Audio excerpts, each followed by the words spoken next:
আমার বোনের কিছুদিন হলো বিয়ে হয়েছে। শ্বশুর বাড়ি থেকে রমজান উপলক্ষে কিছুদিনের জন্য আমাদের বাসায় বেড়াতে এসেছে।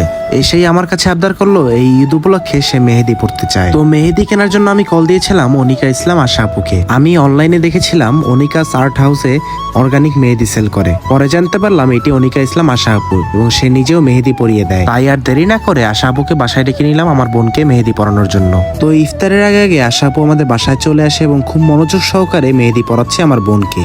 আর এদিকে আমার বোন তো মহা খুশি, জীবনের প্রথম ছোট ভাইয়ের কাছে কিছু একটা আবদার করেছে, না দিয়ে কি পারি বলেন। আর আপনারাও যদি আশা আপুর কাছ থেকে মেহেদি পড়তে চান অথবা তার কাছ থেকে অর্গানিক মেহেদি কিনতে চান তাহলে নক করতে পারেন আনিকাস আর্ট হাউসে। তার পেজটি আমি ডিসক্রিপশন এবং কমেন্টে মেনশন করে দিব। তো অবশেষে আমার বোনের মেহেদি পরানো শেষ। এখন আমরা ছাদে এসেছি কিছু ফটোশুট করতে। আর আগামী 27, 28 এবং 29 রমজানে পটুয়াখালীতে এই প্রথমবারের মতো মেহেদি ফেস্টিভ্যাল হতে যাচ্ছে, যেটার আয়োজন করছে আশা আপু নিজেই। স্থান পিৎজা এক্সপ্রেস পটুয়াখালী। তাই আগামী 27, 28 এবং 29 রমজানে আপনিও যুক্ত হতে পারেন পটুয়াখালীর মেহেদি ফেস্টিভ্যালে। তো গাইস, আজকের ভিডিওটা এই পর্যন্তই। দেখা হচ্ছে পরবর্তী ভিডিওতে। ততক্ষণ পর্যন্ত সকলের সাথেই থাকুন। ধন্যবাদ সকলকে।